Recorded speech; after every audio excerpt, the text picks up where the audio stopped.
أهلا وسهلا بكم من جديد مع برنامجكم الأسبوعي برنامج رؤيتي. كما عودناكم في كل أسبوع نستضيف لكم خيرة من دولة الإمارات. قصة نجاح أتنا من اسكتلندا إلى الإمارات منذ عام 1991. Jane, good afternoon. Good afternoon. We are so lucky to be here with you in your company. Our team say to you, welcome in our program. And I say shukran for coming and visiting with us. And we would like to know about yourself. Who's Jean when she came to this country at the first time and what she's doing at this moment?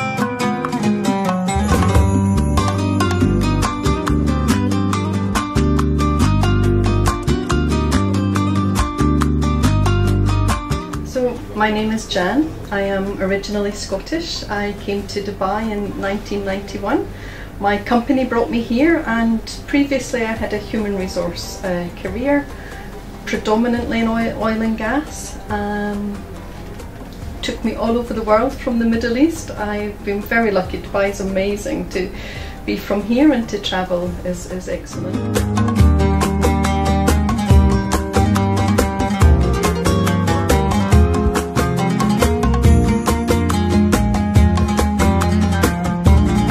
Let's talk about 1991, when you come to the UAE the first time. How was the first day for you in this country?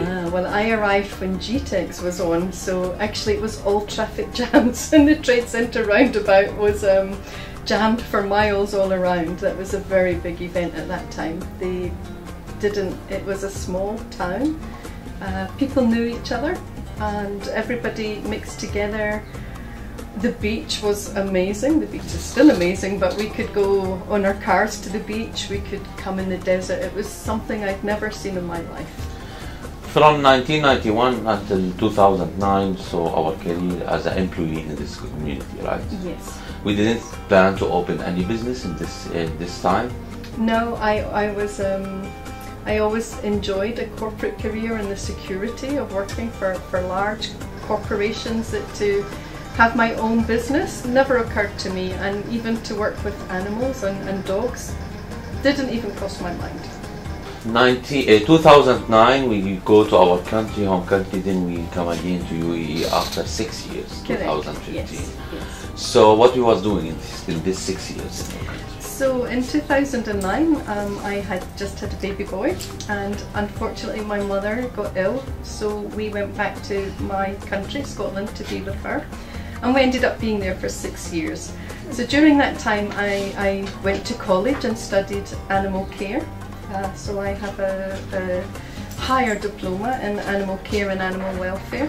And that was actually to fill my own time. And then again I worked in human resources. And ultimately in 2015 we returned to Dubai. We find the land, we start for Park, right? Yes. So why we choose, or from how we get this idea? So this dog here, Asal, is my inspiration for Park Dubai. When I adopted Asal, I found there's nowhere to allow a dog to run safely off the lead. Safely, I mean in an enclosed area where they can't run away and they can't get lost. So this beautiful girl is my inspiration for Park Dubai. And the name Park was a suggestion from my son.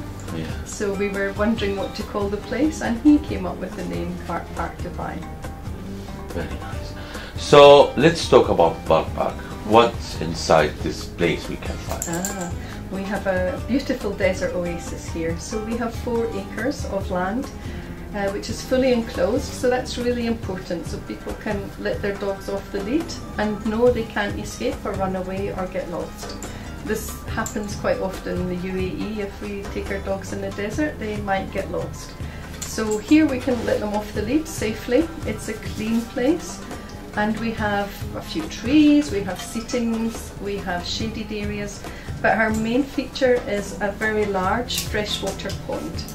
And the pond itself is chlorine free, and everything we do here we try to do it in harmony with the environment. We don't want to cause any harm, so we have a chemical free pond. We use an ionization and a natural disinfectant to keep it clean, and it's not harmful for the dogs either. Even dogs can swim in it, humans can swim in it, we can drink it, and there's nothing harmful in the water. If someone now open in social media about you, so he will not find so much. But when we, even the area that we reach, it's hard to reach. So, but I shocked when I reached the place that it's nice place, and I will come again, even if I'm not coming for Thank something. You, you're so, very but welcome. everyone you mentioned that he came here first time, he came again. Yes. We're talking about more than 1,000 customers you have. So we have over 1,000 customers, and we have many regulars. We have a membership program, and we have a day pass. So, however people want to come, they can come to us. We have over 5,000 followers on Facebook, which is quite good because I'm not a social media expert, so I maybe don't talk a lot on social media. And we also have Instagram, which both of them are part to buy. So I'm learning social media. Actually, being a business owner, you learn a lot. So even if you are not on social media, but you have a customer, it's mean the word of mouth, you're mainly advertising with it, right? 100%, yeah. So when I talk about the future after 5 years, what you are planning for Park? Well, Park itself here will be greener with some more trees and some different areas. I'm working on some projects just now. Hopefully we might have some other locations. I've consulted with some people in other Emirates that are looking to open dog parks, and hopefully in the UAE we will have more dog parks, because this is what we need for dogs here. Let's talk about Dubai with market. So we talk about a big challenge here. So maybe idea new, but for sure some people they will copy the idea, or some business they will be have a not same, maybe look like. So what's the difference between you and your challenger in the market? You know, it's the biggest compliment is to be copied. So, and I recognise competition as being healthy, because that keeps us fresh and we never stop to rest on our laurels. For us, for now, our differentiation is definitely the space that we have here. It's hard to find 4 acres of land in the UAE and be allowed it for animals. So this is our main differentiator. But for competition, I don't see it as competition. I see it as more service and more amenities for dogs and for dog owners. So let's talk about the product that I found it in this place. This product, your product or some other subcontractor they put it in? So most of these are from wholesalers. One thing of having your own business, you can choose what to stock. Yes. So every single thing that you would see around you, I would use on my dogs.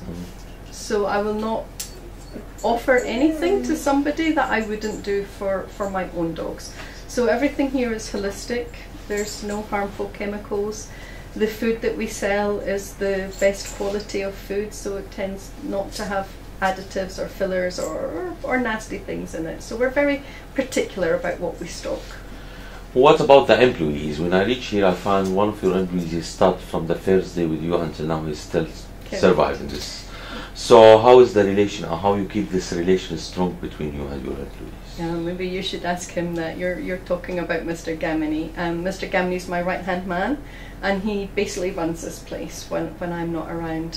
For me, I'm from a background of human resources, so I really value the employee relationship, and I think it's a two-sided street. There's the employer, there's the employee, and actually we're here to help and support each other and bring the best out of each other. So I'm lucky I have some very good staff. And how you can manage your time between a mother and wife, and same time you are a businesswoman? Yeah, so it's always a juggling act. There's always a lot going on. For me, on the practical side, is you must be organised. So I'm old-fashioned.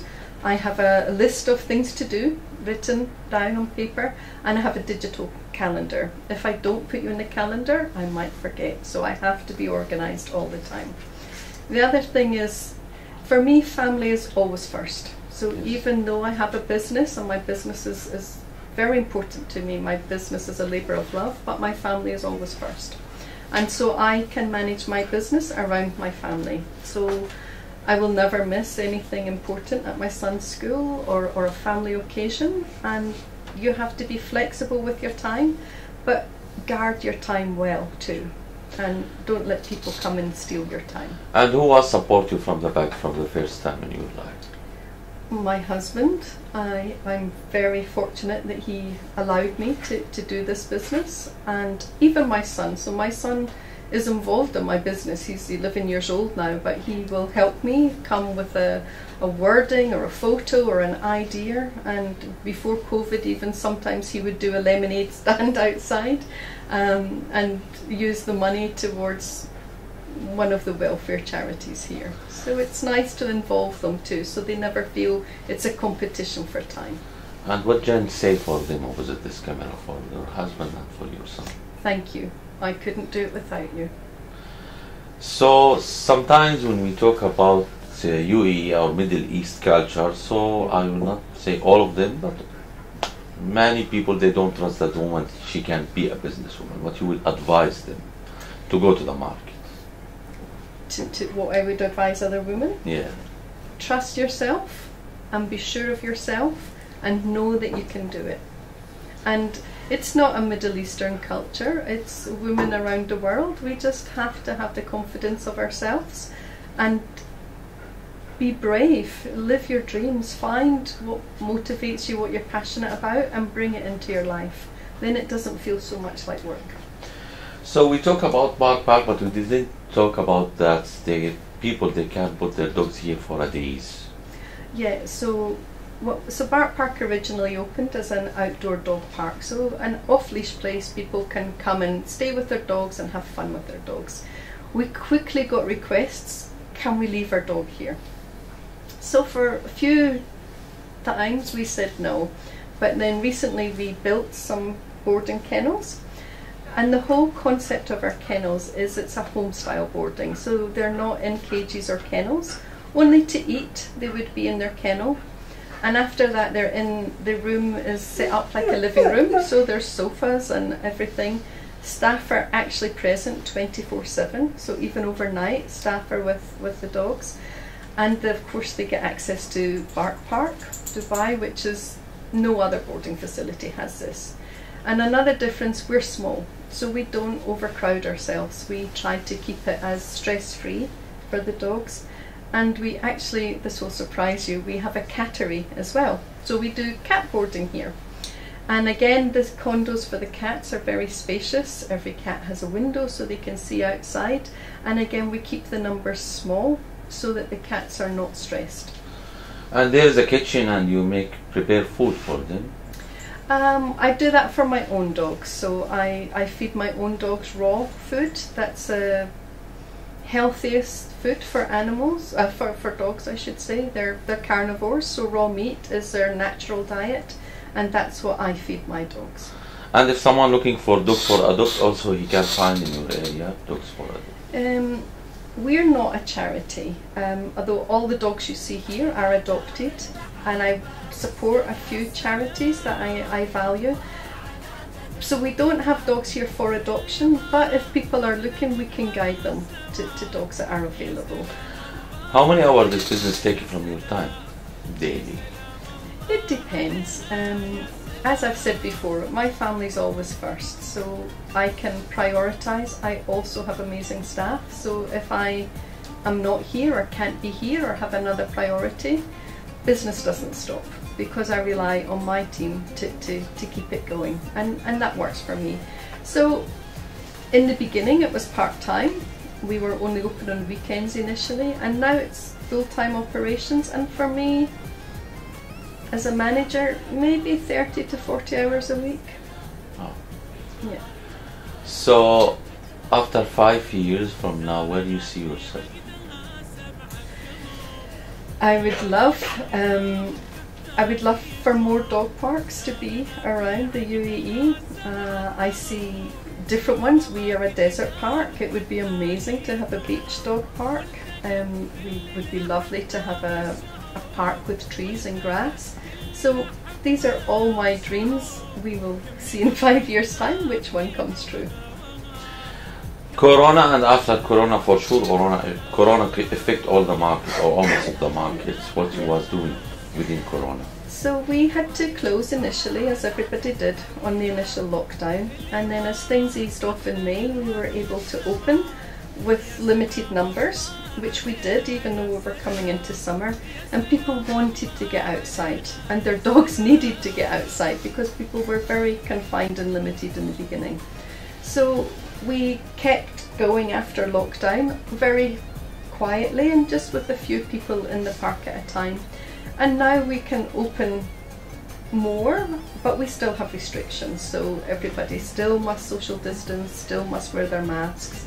But we find people really want to come to us because we're outside, we're in a very relaxing environment. If you would sit in our park by the pond or on the dune hill and you just go, I'm not in the city anymore.